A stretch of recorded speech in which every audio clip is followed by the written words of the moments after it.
Hello students. तो आज हम क्लास 9 का चैप्टर नंबर 1 स्टार्ट कर रहे हैं, मैटर्स इन आवर सराउंडिंग। सबसे पहले क्वेश्चन यही बनता है कि व्हाट इज़ मैटर। मैटर क्या होता है? मैटर की एक सिंपल सी डेफिनेशन है, anything that occupy space and having mass. कोई भी चीज़ जो एक स्पेस को कवर करती हो और उसका कुछ मास हो, वो मैटर है। मतलब जो किसी भी जगह को कवर करती हो और उसका कुछ वज़न हो, वो मैटर होता है। जैसे कि एयर, हवा, पानी, पत्थर, हर चीज़। उसके बाद है कॉन्स्टिट्यूएंट ऑफ मैटर। मैटर किस चीज़ से बन के मिल के बना होता है? एक अर्ली फिलोसफर, मतलब इंडियन फिलोसफर, मतलब जो भारतीय इतिहास में ये माना जाता था कि जो हर लिविंग चीज़ और नॉन लिविंग चीज़ है वो 5 चीज़ों से मिल के बनी है: air, water, earth, sky and fire. और साइंटिस्ट ने क्या प्रूव किया कि हर चीज़ मैटर होती है। तो इसका मतलब ये भी हुआ कि मैटर जो है वो भी 5 चीज़ों से मिलकर बना है: air, water, earth, sky and fire. तो इसके क्या हो गए? कॉन्स्टिट्यूएंट्स हो गए 5। उसके बाद फिजिकल नेचर ऑफ मैटर।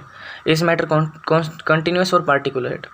तो एक क्वेश्चन ये बनता है कि जो मैटर है वो कंटिन्यूस होता है या फिर पार्टिकुलर से? तो इसका आंसर है पार्टिकुलेट, मतलब उसके अंदर जो है पार्टिकल्स होते हैं। इस तरीके से जैसे दिखा रखे हैं, जो ब्लैक डॉट्स हैं ये हैं पार्टिकल्स। उसके बाद what is the size of this particle. तो साइज जो इन पार्टिकल का बहुत छोटा होता है। The size of particle of matter is very small. उसके बाद है which of this is matter. आपको क्वेश्चन बताना, ये क्वेश्चन है, आपको बताना है इनमें से मैटर क्या है। Happiness, air, sandwich, thoughts, juice and eraser. Happiness का तो कोई वजन नहीं होता, एयर का वजन होता है, सैंडविच का होता है, थॉट का कोई वजन होता है? नहीं होता ना। जूस का होता है और इरेजर का होता है। तो इसमें से मैटर, इनमें से मैटर क्या हुआ? एयर हुआ, सैंडविच, जूस, इरेजर, ये क्या हुए? मैटर, क्योंकि इनका कोई स्पेस होता है, ये स्पेस ऑक्यूपाई करते हैं और वजन होता है इनके बाद। उसके बाद है characteristic of particles of matter. जो मैटर है उसके कैरेक्टरिस्टिक। तो सबसे पहले particles of matter have space between them. जो पार्टिकल्स होते हैं उनके बीच में क्या होता है? स्पेस। दूसरा, particles of matter are moving all the time. जो पार्टिकल्स हैं वे हमेशा मोशन में रहते हैं, वे हमेशा मूव करते रहते हैं। तीसरा, particles of matter attract each other. जो पार्टिकल्स हैं वे एक दूसरे को अट्रैक्ट करते हैं। तो सबसे पहला जो पॉइंट है, पहले जो कैरेक्टरिस्टिक हम उसे पढ़ेंगे। Particles of matter have space between them. Have you ever wonder what case salt to get dissolve in water. तो एक क्वेश्चन यहाँ पे भी आ गया कि आपने कभी ये सोचा है कि जो पानी के अंदर जो चीनी और जो नमक है वो क्यों मिल जाता है? तो उसका आंसर है क्योंकि जो पानी होता है वो पार्टिकल्स की फॉर्म में होता है। तो जो नमक है या फिर चीनी है वो उस पार्टिकल्स के बीच में जो स्पेस होता है उस स्पेस के बीच में मतलब कवर अप हो जाती है, उस स्पेस के बीच में जो है ऐड हो जाती है। जैसे देखो यहाँ पे जो है ये ब्लू ब्लू डॉट से पार्टिकल्स हैं। इन पार्टिकल्स के बीच में जब ऊपर से शुगर डाली गई या फिर सॉल्ट डाली गई और जब उसे स्टिर करेंगे, मिलाएंगे, तो जो पार्टिकल्स हैं उसके बीच में स्पेस के कारण वे वहाँ पे सेटल हो जाते हैं। इसी कारण जो है वे उसके अंदर घुल जाते हैं, मिल जाते हैं। और जो है उन पार्टिकल्स को हम अपनी नेक्ड आई, मतलब अपनी खुली आंखों से नहीं देख सकते, उसके लिए माइक्रोस्कोप वगैरह का यूज़ करना पड़ता है। अगला क्वेश्चन है अगला जो पॉइंट है कैरेक्टरिस्टिक है वो है particles of matter are continuous moving. जो पार्टिकल्स है वे हमेशा कंटिन्यूस मूव करते रहते हैं। तो इधर देखो इस क्यूब के अंदर जो पार्टिकल्स है उसकी सभी की अलग अलग डायरेक्शन है और वे सभी जो है मोशन में है। मोशन मतलब मूव कर रहे हैं। Particles of matter are motion all the time. जो पार्टिकल्स होते हैं वे हमेशा मोशन में रहते हैं। Hence they possess kinetic energy. तो वे हमेशा क्या पोजेस करते हैं? Kinetic energy. अब ये काइनेटिक एनर्जी क्या होती है? Energy due to motion. Energy, जब कोई ऑब्जेक्ट मोशन में होता है तो वो क्या पोजेस करता है? क्या होती है उसके अंदर? Kinetic energy.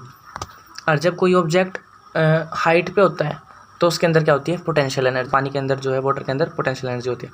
The particle of matter intermix on their own with their other particle. ये कह रहे हैं कि जो एक मैटर के पार्टिकल हैं उसके अंदर दूसरे मैटर के भी पार्टिकल्स मिल सकते हैं। मतलब जैसे कि सॉल्ट इन वाटर, जो वाटर है, पानी है, पानी के पार्टिकल्स के अंदर हमने क्या मिलाया था? सॉल्ट्स के पार्टिकल, तो वो मिल गए थे। दूसरा इसने बोला various gases in the air, मतलब जो हमारी एयर है उसके अंदर क्या होता है?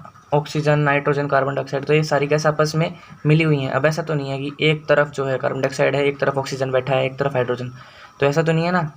उसके बाद इंक इन वाटर, मतलब जो इंक है वो वाटर में क्या होती है? पूरी तरह डिजोल्व हो जाती है। ऐसा तो नहीं होता कि किसी को पोर्शन पे इंक रह गई, किसी पे नहीं हुई, किसी पे वाटर है, किसी पे इंक बची है, नहीं ना। तो इसी प्रोसेस को क्या कहते हैं? डिफ्यूजन। डिफ्यूजन का मतलब दो अलग अलग टाइप के पार्टिकल जब एक अच्छी तरह से मिक्स हो जाएं तो उसे क्या कहेंगे? डिफ्यूजन।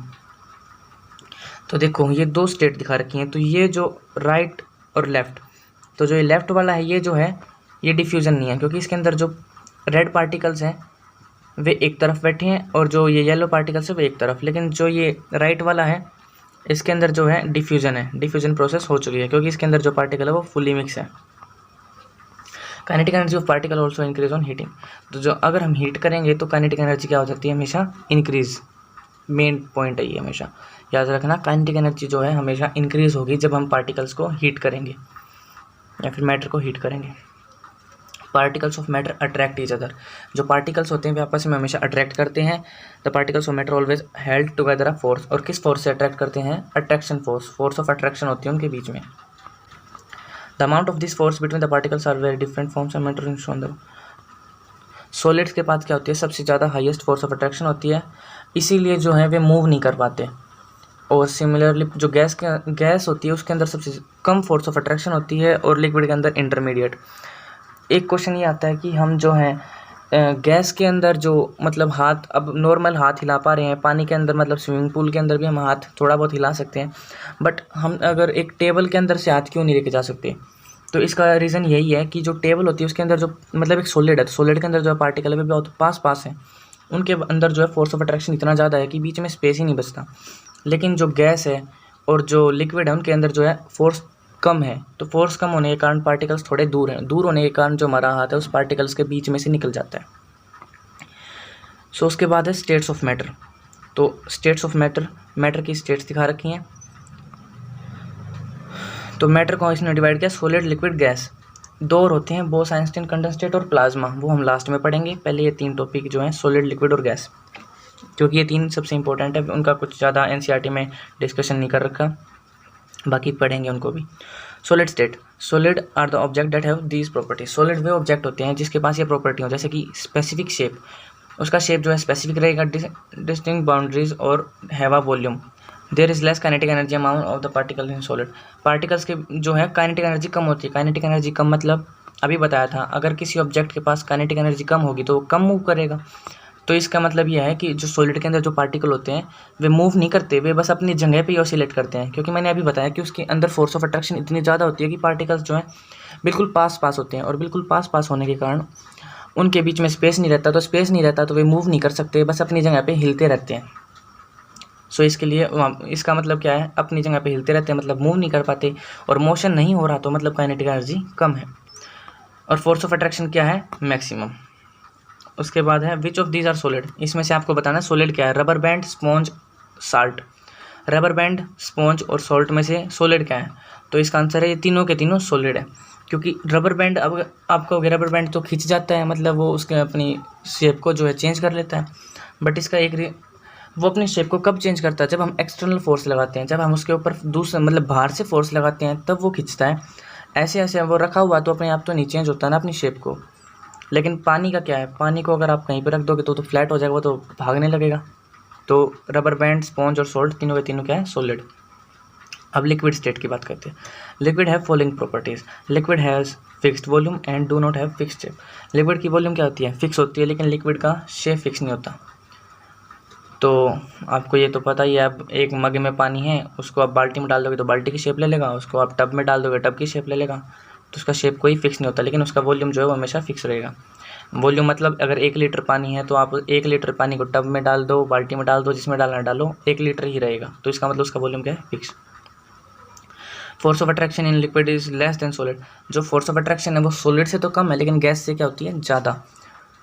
और जो particles of liquid arrange each other in note. जो लिक्विड के पार्टिकल होते हैं उनके पास क्या होती है, काइनेटिक एनर्जी ज़्यादा होती है। कैसे होती है, क्योंकि पार्टिकल्स ऑफ लिक्विड के पार्टिकल के अंदर जो है डिस्टेंस होता है, बीच में डिस्टेंस होता है, तो इसका मतलब क्या होता है, फोर्स जो है उसके अंदर कम होती है, और फोर्स कम होने के कारण क्या है, वे मोशन कर पाते हैं। अब मोशन करेंगे तो मोशन होगा, तो इसका मतलब क्या है, काइनेटिक एनर्जी होगी, ज़्यादा होगी, तो इसका मतलब लिक्विड में काइनेटिक एनर्जी होती है। कैन अदर ज़्यादा होती है।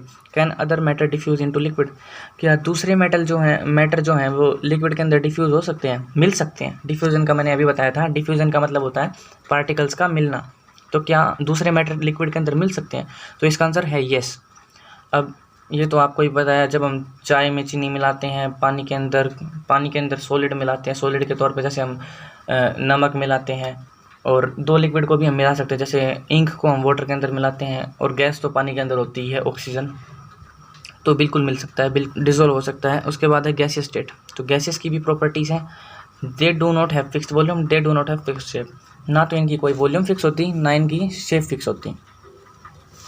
उसके बाद है particles of guys have list. और जो पार्टिकल्स, गैस के पार्टिकल्स होते हैं, इनके बीच में बहुत कम अट्रैक्शन होती है। मतलब अट्रैक्शन तो नाम मात्र होती है। पार्टिकल्स जो इतनी दूर दूर होते हैं वे एक दूसरे को अट्रैक्ट नहीं करते। और इनके अंदर जो काइनेटिक एनर्जी होती है वो सबसे ज़्यादा होती है। सबसे ज़्यादा मतलब अब आपने देखा कि जो मतलब डिस्टेंस है पार्टिकल्स का वो बहुत ज़्यादा है, क्योंकि तभी तो हम उसके गैस में मतलब हम नॉर्मल हाथ पैर हिला सकते हैं, क्योंकि उनके बीच में डिस्टेंस इतना ज़्यादा, हमारा हाथ पार्टिकल्स के बीच में से ऐसे ही निकल जाता है। तो डिस्टेंस ज़्यादा होने के कारण जो है पार्टिकल्स मूव करेंगे। अब मूव करेंगे तो उनके पास काइनेटिक एनर्जी होगी, क्योंकि मोशन होगा तो काइनेटिक एनर्जी होगी, अभी बताया था। उसकी अगली प्रॉपर्टी है वे कंप्रेस हो सकते हैं।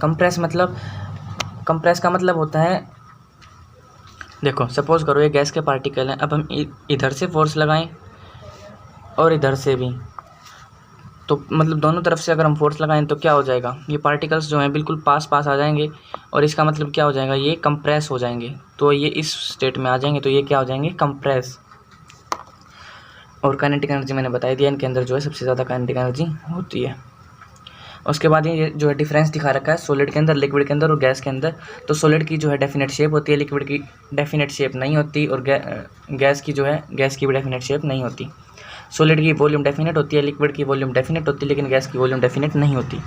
सॉलिड के अंदर मैक्सिमम फोर्स ऑफ अट्रैक्शन होता है बिटवीन पार्टिकल्स, और लिक्विड के अंदर जो है फोर्स ऑफ अट्रैक्शन कम होता है एज़ कम्पेयर टू सॉलिड, और गैस के अंदर तो नेग्लिजिबल, मतलब होता ही नहीं है ना, मात्र भी क्या बोले। उसके बाद सॉलिड को हम कंप्रेस नहीं कर सकते, सॉलिड के पार्टिकल पहले ही इतनी पास पास है तो उनको क्या कंप्रेस करेंगे। लिक्विड के कैन नॉट बी कंप्रेस, मतलब थोड़े बहुत कंप्रेस हो सकते हैं बट इतने नहीं, और गैस के तो बहुत ज़्यादा होते हैं। Kinetic energy of particle is minimum. जो सॉलिड होते हैं उनके अंदर जो पार्टिकल्स की काइनेटिक एनर्जी होती है वो बहुत कम होती है, क्योंकि मोशन पार्टिकल्स का हो नहीं सकता, क्योंकि पार्टिकल्स बहुत पास पास हैं। दूसरा kinetic energy of particles is more then in solid. मतलब लिक्विड के अंदर क्या होता है, सॉलिड से ज़्यादा काइनेटिक एनर्जी होती है, और गैस के अंदर तो काइनेटिक एनर्जी भरपूर बहुत ज़्यादा होती है। Particles can not move rather they vibrate only at the fix position. जो पार्टिकल्स हैं वे मूव नहीं कर सकते, बस वे अपनी जगह पे वाइब्रेट करते हैं। दूसरा लिक्विड के अंदर जो है पार्टिकल्स जो हैं मूव कर सकते हैं, और गैस के अंदर तो फ्रीली मूव करते हैं। जो सॉलिड होता है उसके अंदर हाई डेंसिटी होती है, और लिक्विड के अंदर डेंसिटी कम होती है, और गैस के अंदर सबसे कम होती है। सॉलिड जो है वो फ्लो नहीं कर सकते, जो है बह नहीं सकते, लिक्विड जो है वो फ्लो कर सकते हैं, और गैस तो कर ही सकते हैं। तो can matter change it state. अब अगला क्वेश्चन है, क्या मैटर जो है अपनी स्टेट को चेंज कर सकता है।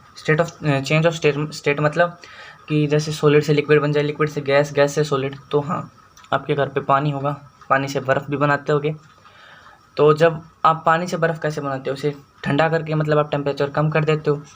अगर पानी से हमें वेपर बनाना तो टेम्परेचर बढ़ा सकते हैं, बर्फ़ सॉलिड हो जाती है, पानी जो है वो लिक्विड, और गैस जो है वो वेपर। तो इसका मतलब क्या किया, सॉलिड से लिक्विड भी बन गया, लिक्विड से जो है गैस भी बन गया।